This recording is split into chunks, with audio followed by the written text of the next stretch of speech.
Hi, everyone. Welcome to this week's episode of Your Career Unscripted. I'm Jane Bernhard, and I interview business leaders and rising leaders on their career path to hopefully inspire yours.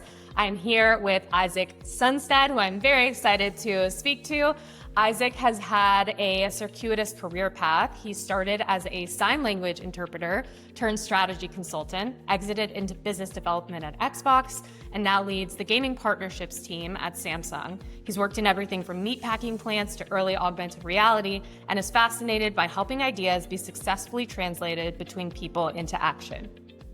Hi, Isaac. I'm very excited to be able to interview you for the second time. You have been incredibly gracious with your time. I interviewed you when I was in business school for a thesis I was writing, and I think your background is really, really interesting. I'm very excited to ask you about your current work, but also like your pivot from like your early career to what you're doing now. And I appreciate that you have been very supportive anytime I reach out to you. I'm very grateful. And thank you for taking the time to speak with me today. Of course, people reach out way less than they should. I think I have. I think I've now gone back to my like undergrad, like the capstone classes and spoken like three-ish times now, and every single time, my final slide is here's my contact info. None of you are going to reach out to me, but you should. To date, I have a 1 out of 60 hit rate. So. Don't know. And the ones who have, I do my best to be helpful. I think humans are generally far more helpful than we expect. Yeah. So ask people. I agree. I feel like sometimes people, when there's a speaker, they think they don't want to be annoying or bothering the person. And so then so many people have that idea in their head that they don't reach out, and then people just don't reach out. And it's like, you're not being a bother. Like you're like, if you're talking to a class, you're doing it because you want to connect with people and help. Right. This is the greatest validation you can give a speaker. Maybe paid speakers feel about it differently, but if they're volunteer speakers, like one of the best validations you can give them, especially if they're there to talk about career and success, and that is to ask them more detailed follow-up questions. So you're very welcome. So that was a long way of saying that. That's so true. Thank you. I want to start things off by talking about your early career and how you got started. I didn't know this when I was looking through your LinkedIn and like doing some research on your background, that you started out with an associate's degree in sign language interpretation and translation. And then you earned a BS in finance. You spent your early career as a sign language interpreter in what seemed like very high stakes environments and emergency rooms, courtrooms, negotiations. I have talked to hundreds of people in the business and tech world. I have not talked to anyone who has the background that you have. It's really unique and really interesting. And I would love to learn what inspired you to go into that path, and what did you take away from the work that you did in your early career? Absolutely. So career path for those listening in an audio format, because I'm going to use my hands to draw it now, is I started out, as you said, got my associates, went into sign language and did that for about 5 to 6 years. And then got to a point where, number one, I was starting to develop carpal tunnel. I was giving up rock climbing. It's where I met my wife. I'll be eternally grateful to that. Actually, we're coming up on our 15-year anniversary here very shortly. But thank you. And it's a huge perk at dinner parties to be able to subtly ask. That was, are you ready to go? By the way. And so that's been just a huge life perk. But I started out that path because when I was a kid, and about 9 years old, our neighbors adopted 5 deaf children from China. They were a deaf couple. And my older sister was an interpreter. She worked with them. So I grew up with them and in a lot of ways felt very immersed and grew up semi-native-ish. My accent, my sign language accent was very good.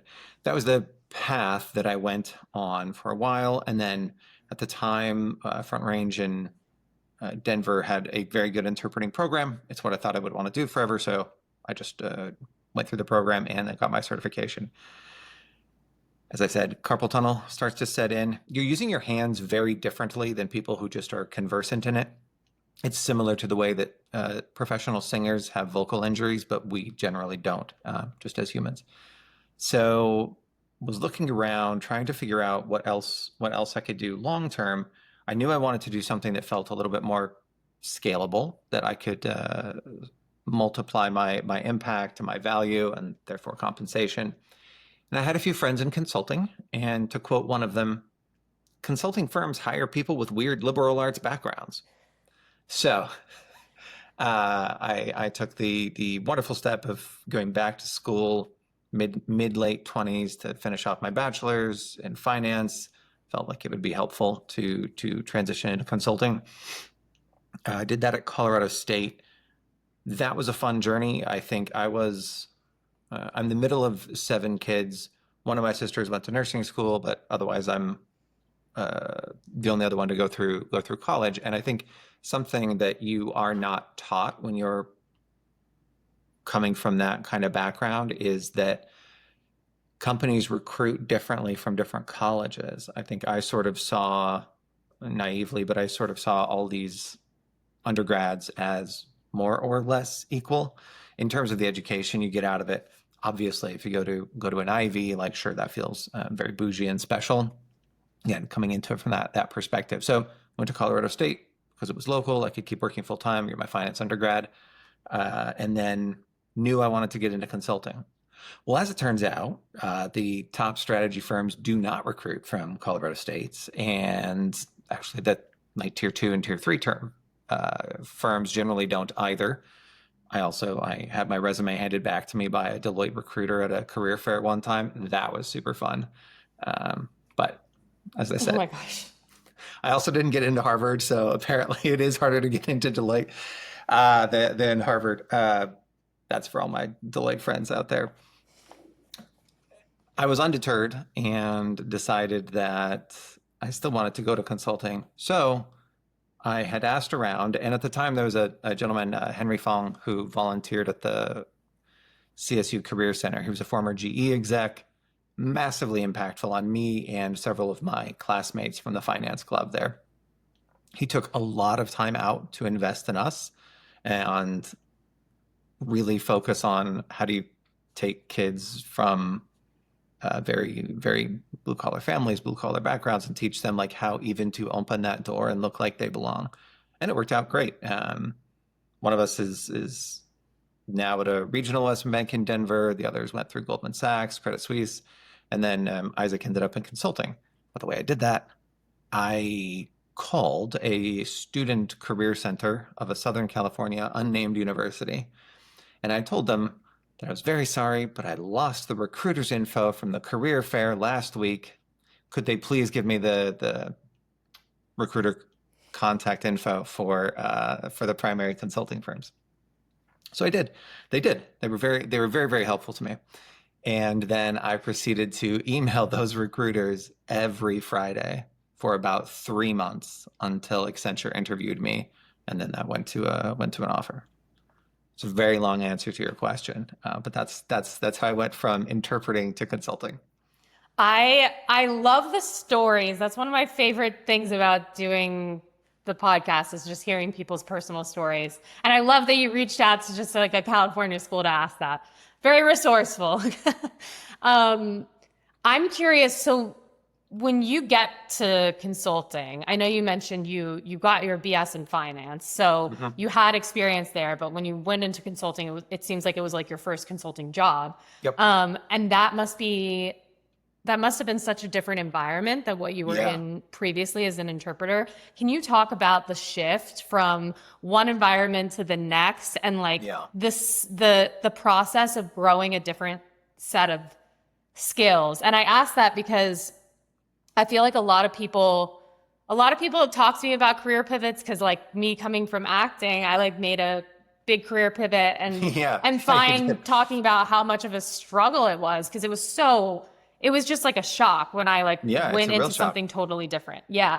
And so I think sometimes hearing people's stories about how they experience those growing pains can kind of humanize the struggle a little bit. But I would love to hear about like what your transition period was like. Yeah. So as I mentioned, I got my bachelor's late 20s. That was fun. I was put in with the adult learners support group when I started there, which was really fun because I felt like I'm in this transitionary phase. I'm not quite getting a bachelor at 50s like many of my compatriots, but also I'm not 19 and drinking every weekend. I have a job. I've been employed for 8 years at this point. I'm married. So coming into consulting, especially at Accenture, as I'm sure the folks listening to this know, you're kind of hired in cohorts, analyst cohorts. And at the time, I was surrounded, and we went to the Q Center outside Chicago and did all the training. But I was surrounded by a cohort of analysts who were generally very early 20s, first job post undergrad. I mean, it was my first job post undergrad too. But I was maybe, I forget, 28, something like that. So, number one, I felt way more kinship with the senior consultants or the managers who had been there for a while. I acted more like them just in general. Um, and I was fully prepared for the insane grind. I think I had had two of my close friends did internships in New York in IB, and then I had just completed an internship at KPMG in their like valuation and audit team. And so I was ready for that kind of grind set. And I I think the transition was weird to go from a independent contractor. You're an interpreter. You show up to a courtroom and you interpret for 30 minutes and you bounce back and forth between people and then you bounce out to your next gig. That's so mentally different than sit down and solve a problem. However, I think the thing that made it easiest was the fact that in consulting, at least, you are living and breathing with your pod on a project. I do not know what the culture is like now without travel, but six people who've never met each other dropped into a city for 3 to 4 months. You are at the you take the Uber from the hotel to the office in the morning. You eat breakfast, lunch, dinner together. You go back. You bond with those people really, really quickly and really deeply. And I felt like that's what got me through. And I'm lifelong friends with a number of the folks that I made there. Shout out to Jason and Tim.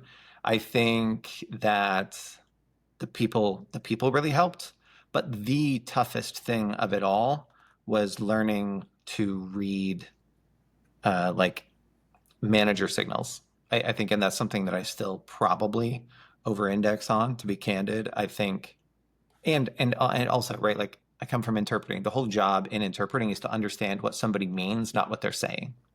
And that laser focus on forget the words, just focus on what they mean, what they are trying to convey. I think that has helped. That's been great. And that's probably the through line of my career, whether it's consulting or biz dev, right? Like ultimately, you're just getting two people to understand the same thing. And so I'd say that was the hardest part, but also made easiest by having a really tight like pod of people. Thank you for explaining that. So I have a follow-up question to that. So you mentioned the challenge of reading manager signals. Do you mean like your manager and reading what they want and when it's different than what they say? Is that what you're referencing? Yeah, or just like general happiness with work and like how to let that roll off your back. It was weird to learn how to write an email. I'd never written an email other than I accept this job or I don't accept this job. But like, who has, right? I was chatting with a friend of mine from that time a few weeks ago, and we're both like mid career level now, and we were laughing at the fact that school does a very good job teaching you how to model, which is fine, but that's such a small part of the job. Most of the job is just convincing other humans who you do not have authority over to do things. That's like 90% of corporate America, and that's not covered at school, but for anyone. But that specifically the piece I was referring to was like thinking people were displeased or unhappy with work like that. That's hard. Mm-hmm. You saying you didn't know how to write an email makes me laugh because when I went to business school the first semester, like My entire work history was also all on my feed, like all acting. And Yeah, so you're never in Excel, like learning. Like the only time I used a computer in acting was to edit my audition videos and to email my agent and my manager. for sure. For There sure. was never anything of like the shortcut, like that was not. So honestly, that just throws me back to like going to business school and being like, how do I like, now I work in Yeah. tech and now you do too. So it just, you can come a long way. We have. It's a very bizarre thing. And now I mostly live in Outlook and Slack, and I don't love that. I want to do more. I want to do more practical work, but we'll we'll see. Yeah. And so you spent a number of years at Accenture. I What led you did. to leave and pursue business development at Xbox? I think everybody in consulting gets to a point where they go, do I want to try to make director or am I out? And I did not want to try to make director. I felt like I liked the team I worked with. I liked the pod, but I was seeing the exits that were happening, and also like bluntly, pragmatically, I should say, Accenture was starting to lag in comp compared to like what you could get on an exit, and it just felt bad to be living on the road, which already sucks, and have an uncertain like kind of future, and knowing you could just have like better career exits. So it was largely a pragmatic choice. But also, I had spent a lot of time at a lot of tech companies on the West Coast, and Microsoft was one of the few that I felt lived their espoused values. They have the chief accessibility officer is deaf, right? Like I've signed with her. That was fantastic. Nobody else has that. They actually take time for the inclusion aspects, for the build people up aspects. Now, culture shifted a little bit in the last 12 months, I think, across the board, per some reports that people still there. But mostly what got me out of consulting was the the cost benefit of staying. It was no longer accelerating. It was a pragmatic choice. And do you feel like you mentioned when you got to Accenture, you knew what you were getting into with the grind? Yeah. Do you feel like when you went to Xbox, the grind shifted, like in terms of like work-life balance and you're not on the road as much anymore? How did your lifestyle change when you went from consulting into like working in-house at a large company? Yeah, that was a really rough transition. I think it felt like you're riding your bike on the sidewalk, and then all of a sudden you start driving through sand. Like is bluntly the way it felt. There was a moment, I think, in the first month where it was Wednesday, and I pinged somebody in finance for a long range planning exchange rate table. Like, what are we using to model out exchange rates for the next 3 years? Very simple request. And the answer I got was, oh, yeah, I can get that to you Monday or Tuesday. And I thought, excuse me? So I went to my manager and I said, are they just being rude to me? Like, do they not like me or something? And she was like, oh, that's really quick. I was like, oh, got it. Oh, got it. And then Virginia Grange, was an incredible manager and onboarding person and helped me transition. So, Virginia, thank you very, very much. I think one of the things that she told me that was so, so important and has helped me a lot, and I say it now to every single person I hire or try to bring into Fortune 500, like big companies, is there are no other people in this company with the same priorities as you, working on the same problems as you. In consulting, you were in a team of 6 people and you all had exactly the same problem that you were all trying to solve. Your priorities were the same. You had nothing else you had to do except for your plus ones, of course, and all that jazz. But you're just solving this problem together. You will never find that kind of focus again, except maybe in, I think, some of the extreme startup land worlds, but definitely not in established public companies. Everybody has too much going on. And so you shift the game mentally. Your model has to go from, we are all trying to push this one snowball down the hill as fast as possible. That's not the model anymore. You will burn yourself out. You will not make impact, and you will have a bad feeling career unless you can switch your mind to this model that is, I have 10 snowballs. Every day, I'm going to nudge them forward. Every single one. And the one that hits, I'll give more attention to that now until it slows down again. And then fine, back to nudging other snowballs forward. That is, to me, that's the mental model you need if you're in like Fortune 500, Fortune 1000, big companies. Otherwise, you're just never going to get anything done. I think that's a really helpful analogy. One thing I want to do with the podcast and help people understand is the skills people are using in different roles, so that if someone's listening to this and they don't have a historical background in business development, but they're hearing about the types of skills you're using, they can try and maybe engineer a pivot and talk to more people in that role. Can you talk about being in business development? Like, what are you doing every day? What skills do you use every day? If you could talk about that, I think that would be really helpful to kind of demystify the function for people. Yeah. First, we should delineate between what kind of business development, because it means two different things depending on the company. In some, it is essentially sales or like account exec style work. In others, it is the expectation that biz dev only does net new business models or first sell in, like customers 1 through 4. But as soon as you can routinize something, you hand it to sales. So I'm going to speak to that second model of BD, that is, we do the first deal of its type, first 1, 2, 3, and as soon as we have a routine, we hand it off. I'm going to speak to that BD because that is what Microsoft BD did, very much so, and that's what I'm doing here. And this is also the reason I felt comfortable leaving Strat Consulting at Accenture for this type of BD, is the thing that I loved most about consulting was it's a new problem. We have to go try and solve it, even if it's an insane problem. If you're listening to this while you're in undergrad, the cases are not always that interesting, but the interesting ones are really interesting. And even the ones that feel very mundane, you can make interesting. So I'll say that. And I think that the same kind of curiosity holds true for me in BD. That's why I have fun with it.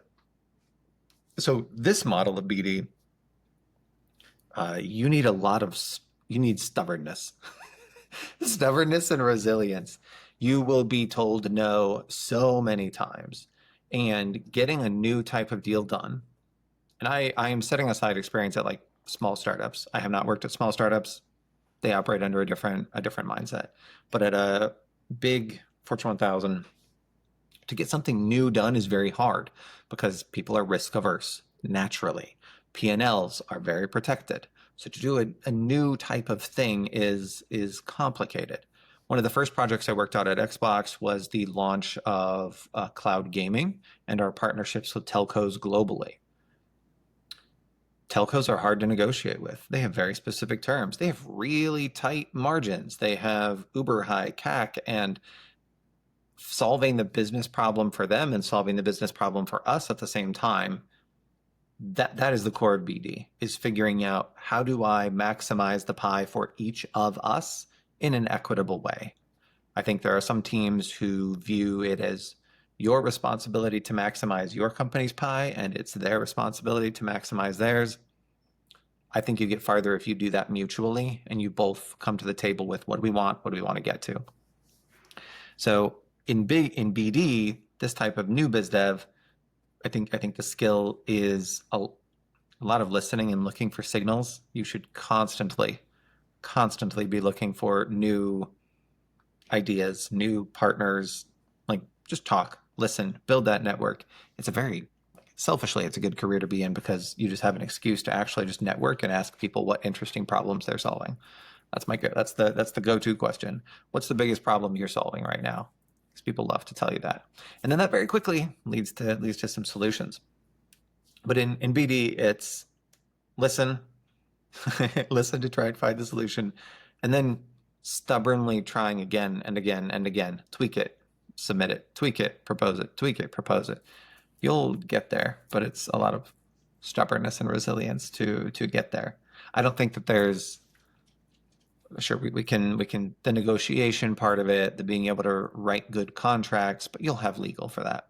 You'll have you do have to have some ability to have vision and to make a case for the market. So you do need to be able to do some business modeling and understand how businesses function. You need to be able to put together an actual, like both an operating model for the deal, because if it's new, people won't have, I'll pick on the cloud gaming one. There are not processes for how to handle billing back and forth. There are two billing systems that operate on different cadences that process at different times of the month. How do you true that up? What happens when somebody cancels in that gap between? You have to be willing to go sort a lot of that stuff out while also representing your business's best interest. It's really interesting to hear about and learn about. I would love to hear you talk about how you feel like you've cultivated that resilience.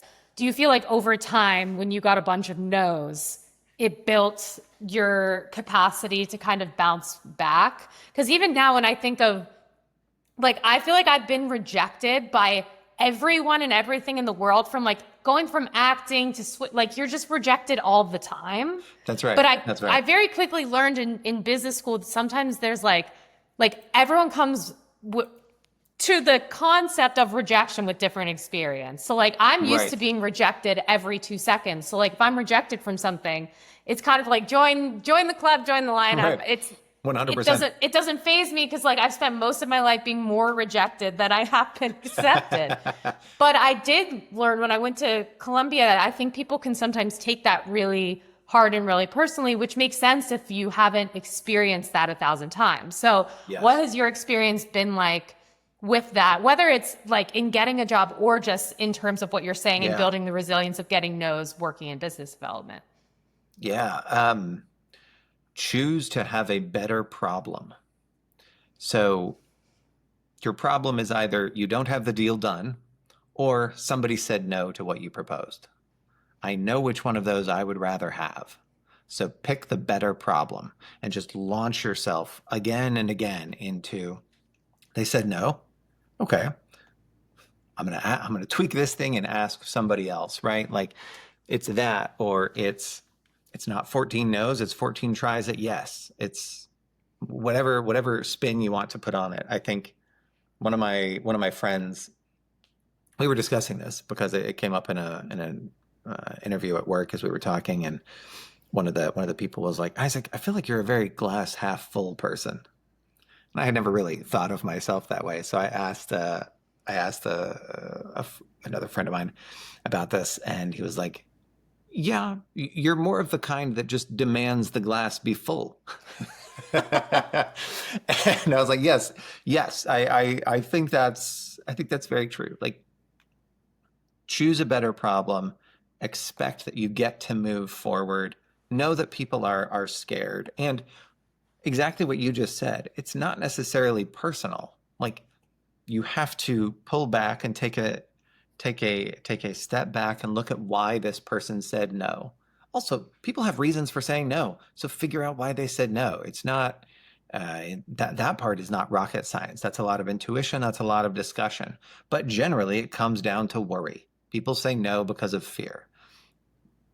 They're worried the idea won't go well. They're worried it'll impact their P&L. There won't be an ROI there. There will be PR blowback, et cetera, et cetera. This is basic sales stuff of closing objections, but just pursue them like relentlessly. And if they say no, find another way to get to yes, right? You can run around to another group and propose it there. You can influence other teams. It's rarely a true no. There have been a few true no's, and move on. Now you know. Now you know. Don't waste time on it. Go next. I think that's great advice. I would love to also learn about the work that you're doing now at Samsung. So you're director of Yes. gaming strategy and business development at Samsung. Can you talk about what drew you to this opportunity and the type of work you're doing in your current role? Absolutely. Absolutely. So at Xbox, I was on the platform business development team, everything other than content. basically. So that meant the AI metaverse work. I got to work with the emerging tech team with Haiyan Zhang and Kareem Chowdhury, which was very, very fun. And then the thing that I liked a lot about that was it felt similar to the strategy work and that I'm solving a new problem. The question was, what does AI look like in the next gen of the console, right? Like how does metaverse play into this? Should we like is this a thing? Do we need to buy digital real estate? No, it was the short answer. Should we do something with crypto? Probably something with blockchain, but we can also wait for a real use case that customers want. I think, oh man, I'll hold my rant about doing things that customers want. That includes your VPs. Do things your VPs want. They're your customers, man. Like, just make your life so much easier. It's a meme from Silicon Valley, right? The bear is sticky with honey. But guess what? If one of your VPs has mentioned like 6 times about how cool their grandkids' Nintendo Switch is, maybe go find something to do with Nintendo. Think about it for 2 minutes. So at Xbox, I was working on this platform style growth work. And then the opportunity at Samsung was pitched to me with a couple of very basic premises that I've helped now work on and expand and have made me very excited about the role. So, number one, console gaming, PC gaming, mobile gaming are all solved, for lack of a better word. You know what it takes to make a good mobile game. We know console, we know PC. However, there are more connected TVs in the world than there are consoles. You can't play a game without a display.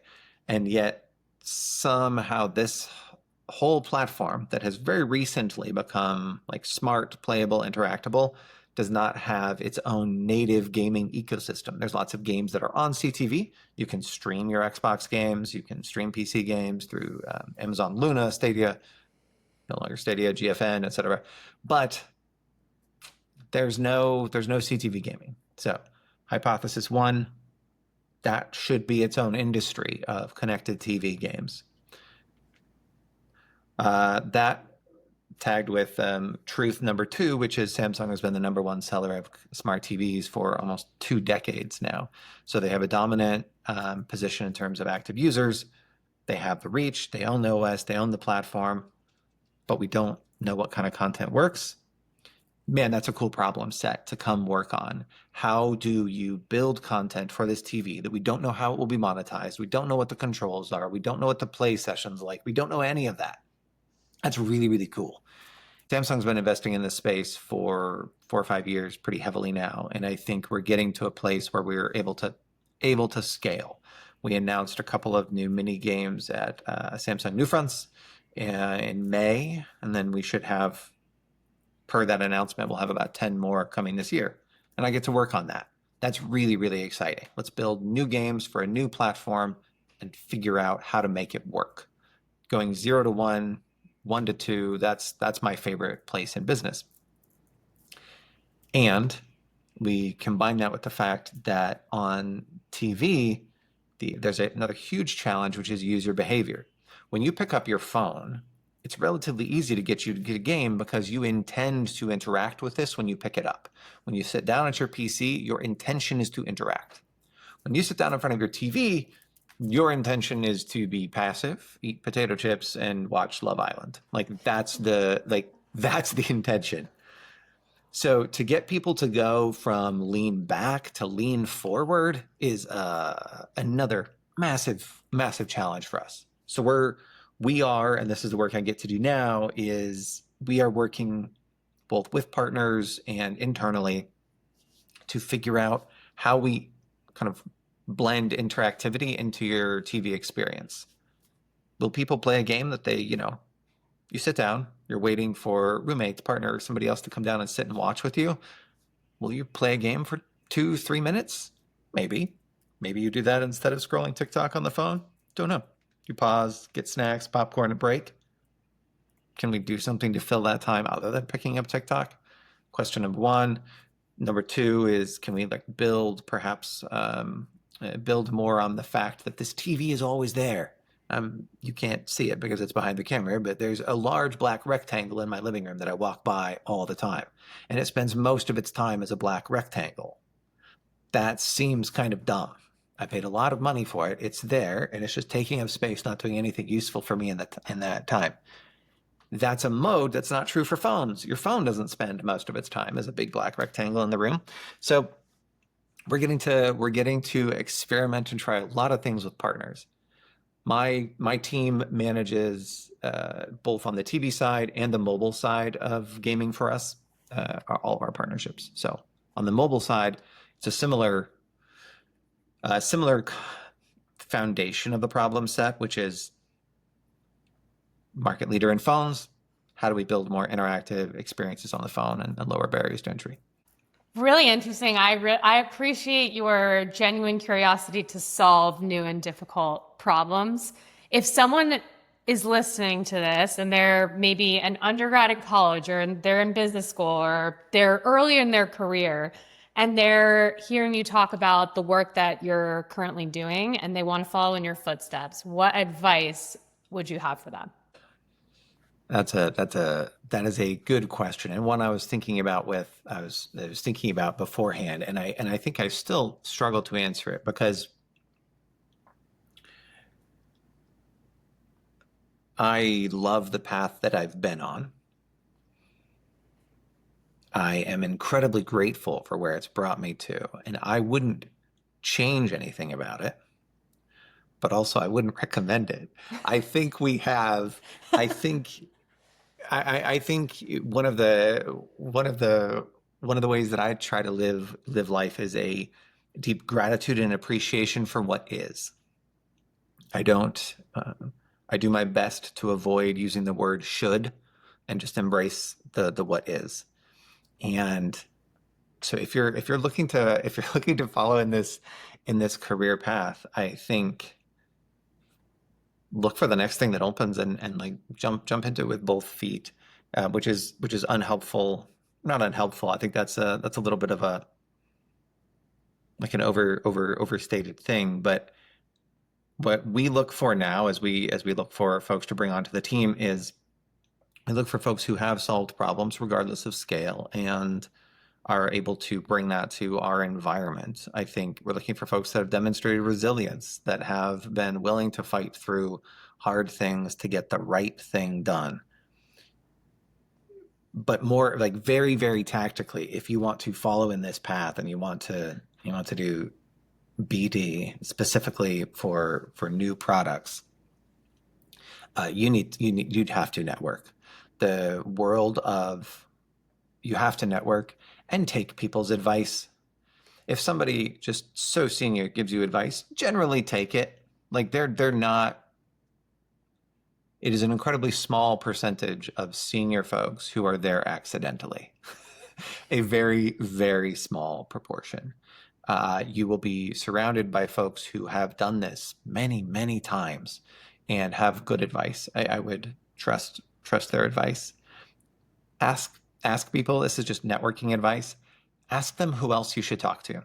Like ask for an introduction. Then what a cheat code that is when you do meet someone, ask them, could you introduce me to one other person who I should talk to? They will. Generally, they will. And then this person, have a warm intro to, and you can build through a network pretty quickly doing that.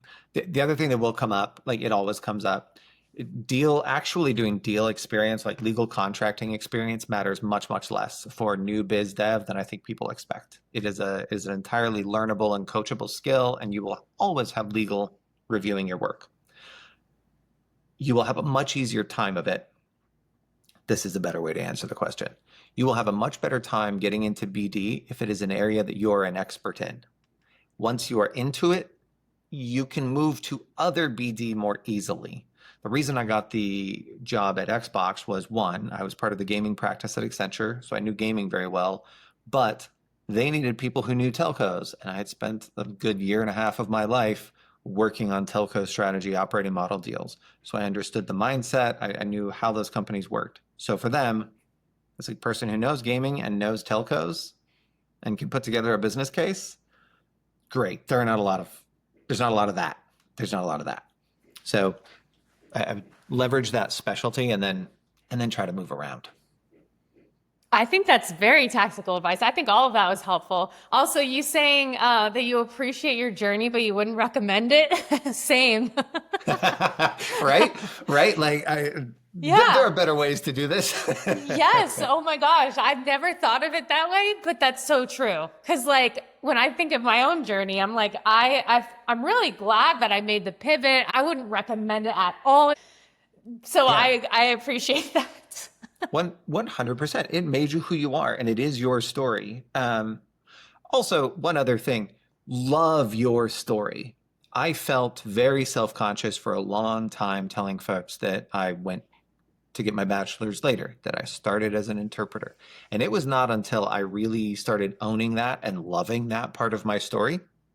And um, a huge thanks here to my wife, Elizabeth, for helping me get through that and get my mind switched around. Like, no, that's really cool. That's really cool that you were an actor turned this. That's really cool that you were an interpreter turned this. People don't have that. Um, we all have a unique story to get here, and you genuinely have to love your story and be so proud of it and know what you've learned from it. Also, your unique story is what they will remember at the end of the interview. 100%. It's what they will remember at the end of the interview. They're going to remember that Isaac interpreted in a meat packing plant. That's kind of like, that's a good little factoid. For That's sure. fantastic. That's not going to go. So use that. Love your story. Do not be ashamed of it in any way. And then know that like you can't get there. It's such a great sentiment. Because it also took me time to love my own story too. I think it can be Yeah. really hard for people when you like, you feel different. And then as you get older, it's like, oh, being different is great because everybody's different. So like, why would I try to like pretend? Yeah. Um, Yeah. There's a great temptation to be like, oh man, I really goofed by not going to a top 20 undergrad right away and then just going straight to banking for like 5 years before and then going to a top five. I really goofed. Eh, maybe, maybe not. Like you're where you are. You're yeah. where you are. So you're here you're here whether you're grateful for it or not. So choose gratitude. Choose a better problem. I think that's great. I have one more question for you. One of the things that I really want people to take away from the podcast in general that I feel like you've already touched on is just like owning your own story and also owning your own definition of your values and like what you want in a career and like what you think is success. Because I think sometimes Yeah. when people come to me and they're trying to figure out what they want to do, it's like there's a lot of outside noise. And so I like to ask people what success means to them so that if someone's, younger and listens to a bunch of different versions of that, they can hear, oh, that inspires me, and then it'll help them like come up with their own meaning of what that means to them. So, what does success mean to you? Ultimately, I think I'll judge my success on my ability to feel confident that I left it a better place than it was when I came into it. I think we are like, and this is true for personal and professional life. We are all living we're all living in this same shared garden, and it should be our duty and privilege to garden the space around us, to weed, to take care and leave it better for the next person. Help somebody else, like extend the ladder, put out a hand and bring people forward. I think if I can look back and say that I've done that, I'm going to feel very, very good about myself. I measure that tactically in career. One of the things that this goes all the way back to wanting to go into a new career out of interpreting that would let me scale. My goals for myself are now to increase my ability to have that impact. The scope of that impact, I want to go from being able to do on an individual level to a group level to a large level, like using our powers for good, making it genuinely better for the next person to come along. That's the value. And then the tactical bit of it is expand my scope of impact so I can do that on a larger scale. And then everything else will work out. I think that is very inspiring and helpful. This has been such a great conversation. I really enjoyed learning about your work and your thought process, and I appreciate your advice. I'm going to remember to choose a better problem. Like that sticks with me. So thank you for taking the time to share your story. And I really appreciate the opportunity to learn from you. It was a blast. I really, really appreciate it. Your reach out when we were doing the metaverse work and your paper there was a lot of fun and helped spur some thoughts internally. And then even reflecting and setting up for today was a really good reminder to pause and look at what we have. For sure. Thank you so much. I hope you enjoyed this week's episode of Your Career Unscripted. If something about this conversation inspired you, I'd love to know.